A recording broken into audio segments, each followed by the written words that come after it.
Ahalya form சென்னையில் பண்ணை மனைகள் விற்பனைக்கு.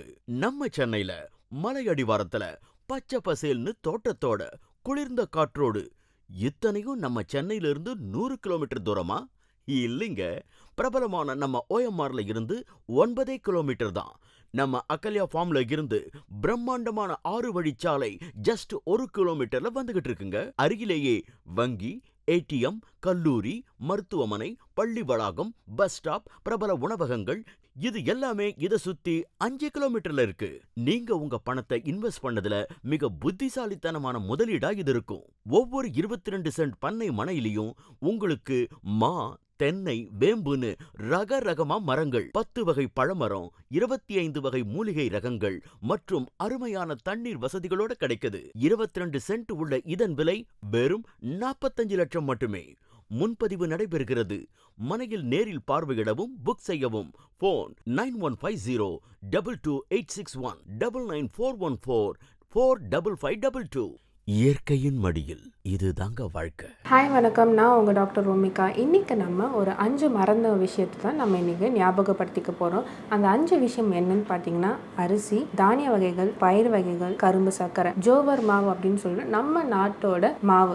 இது எல்லாமே நம்ம ரெகுலராக தானே எடுத்துகிட்டு இருக்கோம். இதில் என்ன நம்ம ஞாபகப்படுத்திக்கிறதுன்னு பார்த்தீங்கன்னா, அதை நம்ம எப்படி எடுத்தோம், உண்மையாகவே நம்ம இந்த அரிசினா இந்த அரிசியை தான் எடுத்தோமா, இந்த மாதிரி விஷயங்களை தான் நம்ம இன்றைக்கி பார்க்க போகிறோம். ஃபஸ்ட்டு பார்த்தீங்கன்னா, நான் அரிசின்னு சொன்னது வெள்ளை அரிசி கிடையாது, கேரளா அரிசின்னு சொல்லுவாங்க, அப்புறம் கவனி அரிசின்னு சொல்லுவாங்க, ரெட் ரைஸ்ன்னு சொல்லுவாங்க, ப்ரௌன் ரைஸ்ன்னு சொல்லுவாங்க. நம்மளோட நாட்டு அரிசியை தான் நான் இன்னைக்கு சொல்கிறேன். வெள்ளை அரிசி வந்து சாப்பிடவே கூடாதுங்க, ஏன்னா அது வந்து ஹை கெமிக்கல் ப்ராசஸ் மூலியமாக நம்மளுக்கு கிடைக்கிறது தான் அந்த வெள்ளை அரிசின்ட்டு. ப்ளீச்சிங் அண்ட் குளோரினேஷன் அப்படின்னு சொல்கிற 2 ப்ராசஸ் மூலியமாக தான் நம்மளுக்கு அது வந்து வெள்ளையாக நம்மளுக்கு கிடைக்குது. ஸோ இந்த ஹைலி ப்ராசஸ்ட் ரைஸில் பார்த்தீங்கன்னா அதோட ஃபைபர் கண்டென்ட் அப்படின்றது மொத்தமாக நம்மளுக்கு போயிடுது. ஸோ கடைசியில் நம்மளுக்கு அதில் இருக்கிறது பார்த்தீங்கன்னா கார்ப்ஸ் மட்டும்தான். இந்த கெமிக்கல் ப்ராசஸ் முடியும் போது நம்ம ரைஸில் பார்த்தீங்கன்னா காம்ப்ளெக்ஸ் கார்போஹைட்ரேட்ஸ்னு சொல்லுவாங்க.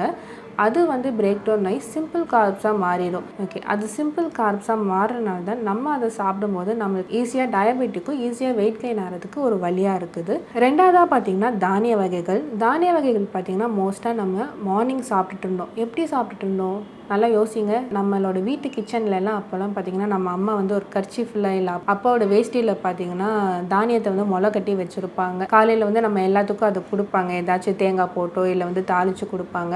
இப்போல்லாம் நம்ம அது மறந்துட்டோம்ல. ஸோ அதை தான் நான் உங்களுக்கு ஞாபகப்படுத்தணும்னு நினைக்கிறேன். அந்த மாதிரி முளை கட்டி யூஸ் பண்ணுங்கள் தானியத்தை, ரொம்ப உங்கள் உடம்புக்கு நல்லது. ஸோ இந்த மாதிரி தானியங்களை வந்து நம்ம முளை கட்டி சாப்பிட்டோம். ரெண்டாவதாக நம்ம இன்னொன்று பண்ணோம். நம்ம ஸ்கூல்லலாம் நம்மளுக்கு ஒரு ப்ராஜெக்ட்டுன்னு பண்ணி அந்த தானியம்லாம் வந்து நம்ம ஒரு பிளாஸ்டிக் பாக்ஸில் மண்ணை போட்டு அழகாக தானியம்லாம் போட்டு நம்ம வளர்ப்போம்ல, ஞாபகம் இருக்குங்களா? ஸோ அதை தான் இப்போ மைக்ரோ கிரீன்ஸ் அப்படின்ற ஒரு பேரில் வந்து நம்மளுக்கு திரும்ப ரீசேல் பண்ணுறாங்க. ரொம்ப விலை ஜாஸ்தி மைக்ரோ கிரீன்ஸ், நீங்கள் சர்ச் பண்ணி பார்த்தா தெரியும். பட் இதை நம்ம வீட்டிலே பண்ணிட்டு இருந்த விஷயந்தான், நம்ம வீட்டில் நம்ம பண்ணிட்டு இருந்த விஷயந்தான். மறந்து போனனால தான் நம்மளுக்கு இன்றைக்கி இப்படி ஒரு நிலமை. ஸோ அந்த மைக்ரோ கிரீன்ஸ் பார்த்திங்கன்னா அந்த நம்ம முளைக்கட்டின பயிரில் அந்த மைக்ரோ கிரீன்ஸை நம்ம போட்டுட்டு நம்ம வந்து வெங்காயம், தக்காளி, லைட்டாக ஒரு ஆரஞ்சு ஜூஸோ இல்லை லெமன் ஜூஸோ, சால்ட் பெப்பர் போட்டு நீங்கள் மார்னிங் அதை எடுத்தீங்க அப்படின்னா நிறைய விட்டமின்ஸ், மினரல்ஸ், நம்ம பாடிக்கு சின்னதாக தேவைப்படுற அத்தனை விட்டமின் அண்ட் மினரல்ஸ் வந்து அதில் இருக்குது. ஸோ ரெண்டாவதாக தானியத்தை முளை கட்டுற பழக்கத்தை மறக்கவே மறக்காதீங்க. அந்த தானியத்தை வந்து உங்கள் குழந்தைங்களுக்கு மட்டும் கொடுக்காம நீங்களும் சேர்ந்து சாப்பிடுங்க, ரொம்ப நல்லது. அண்ட் மோஸ்ட்டாக ஃபீமேல்ஸ்க்கு வந்து ரொம்ப ரொம்ப நல்லது. உங்களோட இர்ரெகுலர் பீரியட்ஸோ இல்லை வந்து பீரியட்ஸ் ஆனால் உங்களுக்கு வயிறு வலிக்குது, உங்களுக்கு வந்து பிளட் ஒழுங்காக போகலை, தலை சுற்றுது, அண்ட் உங்களுக்கு வந்து ஹீமோக்ளோபின் ரொம்ப கம்மியாக இருக்குது, கை கால் இழுக்கிற மாதிரி இருக்குது, நரம்பு அடிக்கடி மறுத்து போகிறது, இந்த மாதிரி கம்ப்ளைண்ட்ஸ்லாம் இருந்தது அப்படின்னா தயவுசெய்து இந்த தானியத்தை முளை கட்டி சாப்பிட்ற பழக்கத்தை ஞாபகம் வச்சு ஃபாலோ பண்ண ஆரம்பிங்க. மூணாவதாக பார்த்தீங்கன்னா பயிர். அந்த காலத்துலலாம் நம்ம வந்து பயிரை ஈவினிங் ஸ்நாக்ஸாக சாப்பிட்டோம், ஞாபகம் இருக்குங்களா? கோயிலுக்கு போனால் பயிர் கொடுப்பாங்க, இன்னொரு வீட்டுக்கு போனால் ஈவினிங் டைம் பயிரை தான் தாளித்து கொடுப்பாங்க. பயிர் தான் நம்மளுக்கு ஸ்நாக்ஸாக இருந்தது. பட் இப்போ தான் நம்ம வந்து பிஸ்கட்டுக்கு மாறிட்டோம். அது மோஸ்ட்டாக ஹெல்த்தியாக சாப்பிடணுன்ட்டு மல்டிகிரெயின் பிஸ்கட்ஸ் அப்படின்லாம் நம்ம சாப்பிட்ருக்கோம். ஸோ தயவுசெய்து பிஸ்கட் சாப்பிடாதீங்க, அது ரொம்ப ரொம்ப மோசமான விஷயம். பிஸ்கட்ஸில் நல்லது இருக்குது அப்படின்னு பார்த்தீங்கன்னா தயவுசெய்து பின்னாடி இருக்கிற இன்க்ரீடியன்ஸை படித்து பாருங்கள். அதில் வந்து ப்ராசஸ்டு வீட் அப்படின்ட்டு இருக்கும், ஓகேங்களா? ப்ராசஸ்டு வீட்னாலே பார்த்தீங்கன்னா அது மைதா தான். இன்க்ரீடியன்ஸோட லிஸ்ட்டு பார்த்தீங்கன்னா எந்த மாதிரி அடுக்கியிருக்காங்களோ அந்த மாதிரி தான் ஹை அமௌண்ட் ஆஃப் விஷயம் வந்து அதில் இருக்குதுன்னு அர்த்தம். ஸோ எல்லா பிஸ்கட்ஸோட ஃபார்முலாவில் பார்த்தீங்கன்னா ஃபஸ்ட்டு ரீஃபைன்டு வீட் ஃப்ளோர் அப்படின்னு தான் வரும். ரெண்டாவது சுகர்னு வந்துடும். அதுக்கப்புறம் அடிக்டிவ்ஸு, திக்கனிங் ஏஜென்ட்டு, பேக்கிங் ஏஜென்ட்ஸ்னு அந்த மாதிரி நிறைய விஷயங்கள் வரும். இத்தனையும் நம்மளுக்கு தெரியாத விஷயத்த வந்து நம்ம வாய்க்குள்ளே போட்டு சாப்பிட்றதுக்கு ஈஸியாக வந்து நம்ம ஒரு பயிரை சாப்பிட்டு போயிடலாமே, எவ்வளோ நல்லது. தாளித்து சாப்பிட்டா ரொம்பவே நல்லது. பயிறு சாப்பிட்டா கேஸ் ஆகும்னு சொல்கிறவங்க பூண்டை போட்டு தாளித்து சாப்பிடுங்க, உங்களுக்கு கேஸ்ட்ரிக் ஆகாது. அண்ட் பயிறு சாப்பிட்றீங்க அப்படின்னா எப்போவுமே 4 மணிக்குள்ளே சாப்பிடுங்க. பிஸ்கட்டும் ஒரு எனர்ஜி ட்ரிங்க் தான் ஒரு ஸ்நாக்ஸாக இருக்குது. பட் அப்போல்லாம் பார்த்திங்கன்னா பயிரும் பாலும் தான் ஸ்நாக்ஸாக இருந்தது. ஸோ திரும்பவும் நம்ம வந்து பயிரும் பாலுக்கு மாறுவோம். பால் சாப்பிட்டா சளி பிடிக்குதுன்னு சொல்கிறவங்க மஞ்சள் பெப்பர் போட்டு சாப்பிடுங்க. நாலாவதாக பார்த்தீங்கன்னா கோதுமை மாவு. நம்ம எல்லா வீட்லேயும் வந்து இப்போ நம்ம ஒல்லி ஆகணும், டயபெட்டிக் இருக்கிறவங்க, ஹார்ட் பேஷண்ட்டாக இருக்கிறவங்க, நம்ம எல்லாருமே பார்த்திங்கன்னா கோதுமை மாவை தான் டிபெண்ட் பண்ணியிருக்கிறோம். ரைஸை நம்ம மறந்துட்டு இப்போ கோதுமை மாவுக்கு மாறியாச்சு, ஏன்னா அதான் ஹெல்த்தி அப்படின்ட்டு. பட் கோதுமை மாவு வந்து உண்மையாகவே டயபெட்டிக் பேஷண்ட்டுக்கு ஹெல்ப்ஃபுல்லான்னு பார்த்தீங்கன்னா கிடையாது. ஏன்னா கிளைசிமிக் இண்டெக்ஸ் அப்படின்னு சொல்லுவாங்கள்ல, உங்களுக்கு லோ கிளைசிமிக் இண்டெக்ஸ் ஃபுட்டை சாப்பிடுங்க, high glycaemic index food சாப்பிடாதீங்கன்னு.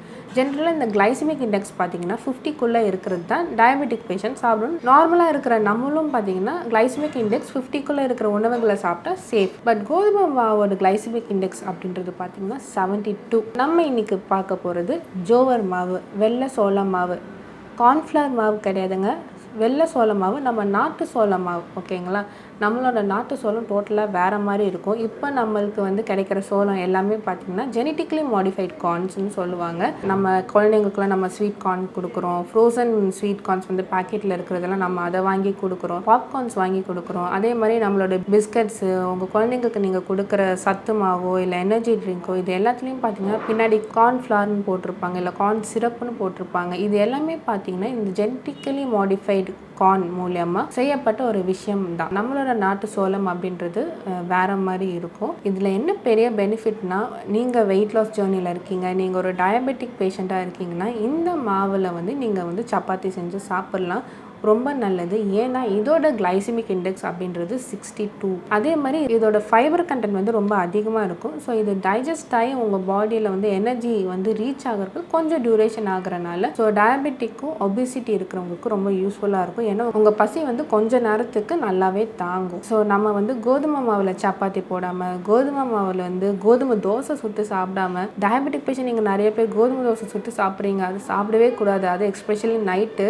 Diabetic சரியாகவே ஆகாது. இந்த ஜோவர் மாவுன்னு சொல்கிறேன், இந்த வெள்ளை சோள மாவில் சாப்பிடுங்க. ஸோ வந்து உங்கள் குழந்தைங்களுக்கு, உங்கள் வீட்டில் யாராச்சும் நீங்கள் சப்பாத்தி செஞ்சு கொடுக்குறீங்க அப்படின்னா இதுக்கு மேலே நீங்கள் கோதுமை மாவு வாங்குறதுக்கு பதிலாக ஜோவர் மாவுன்னு வாங்குங்க. ஊரில் நல்லா கிடைக்கும். உங்களோட பாட்டி தாத்தா கிட்ட கேட்டிங்கன்னா கண்டிப்பாக இதை பற்றி சொல்லுவாங்க. இன்னுமே அதோட இன்ஃபர்மேஷன் என்னன்னு நீங்கள் நல்லாவே தெரிஞ்சுக்கலாம். உங்களுக்கு இந்த மாவை பற்றி தெரிஞ்சுதுன்னா அதை பற்றி கீழே கமெண்ட் செக்ஷனில் சொல்லுங்கள். அஞ்சாவதாக பார்த்தீங்கன்னா கரும்பு சர்க்கரை.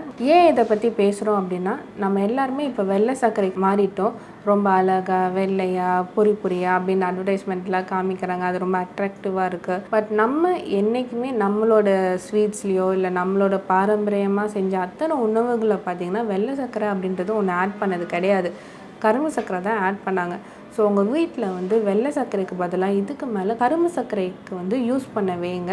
அதுக்கு உங்கள் வீட்டில் இருக்கிற ஆட்களை வந்து பழக்கிக்கோங்க, அது ரொம்பவே நல்லது. நிறைய விஷயங்கள் இதில் மாறும். ஸோ இந்த 5 உணவு தான் நம்ம மறக்கப்பட்ட உணவு, அதை நம்ம திரும்ப ஞாபகப்படுத்தியிருக்கோம். ஸோ இந்த ஞாபகப்படுத்தினதை திரும்ப மறந்துடாமல் இதை நம்ம டெய்லி லைஃப் ஸ்டைலில் கொண்டு வரும்போது இதோட பெனிஃபிட்ஸை நீங்கள் கண்டிப்பாக பார்ப்பீங்க. தேங்க்யூ. அகல்யா ஃபார்ம் சென்னையில் பண்ணை மனைகள் விற்பனைக்கு. நம்ம சென்னையில் மலையடிவாரத்தில் பச்சை பசேல்னு தோட்டத்தோட குளிர்ந்த காற்றோடு. இத்தனையும் நம்ம சென்னையிலிருந்து 100 கிலோமீட்டர் தூரமா? இல்லைங்க, பிரபலமான நம்ம OMRல இருந்து 9 கிலோமீட்டர் தான். நம்ம அகல்யா ஃபார்ம்ல இருந்து பிரம்மாண்டமான 6 வழிச்சாலை ஜஸ்ட் 1 கிலோமீட்டர்ல வந்துகிட்டு இருக்குங்க. அருகிலேயே வங்கி, ATM, கல்லூரி, மருத்துவமனை, பள்ளி வளாகம், பஸ் ஸ்டாப், பிரபல உணவகங்கள், இது எல்லாமே இதை சுத்தி 5 கிலோமீட்டர்ல இருக்கு. நீங்க உங்க பணத்தை இன்வெஸ்ட் பண்ணதுல மிக புத்திசாலித்தனமான முதலீடா இது இருக்கும். ஒவ்வொரு 22 சென்ட் பண்ணை மனையிலையும் உங்களுக்கு மா, தென்னை, வேம்புன்னு ரகரகமா மரங்கள், 10 வகை பழமரம், 25 வகை மூலிகை ரகங்கள் மற்றும் அருமையான தண்ணீர் வசதிகளோட கிடைக்குது. 22 சென்ட் உள்ள இதன் விலை வெறும் 45 லட்சம் மட்டுமே. முன்பதிவு நடைபெறுகிறது. மனையில் நேரில் பார்வையிடவும் புக் செய்யவும் போன் 91502286 99414 45522. இயற்கையின் மடியில் இது தாங்க வாழ்க்கை.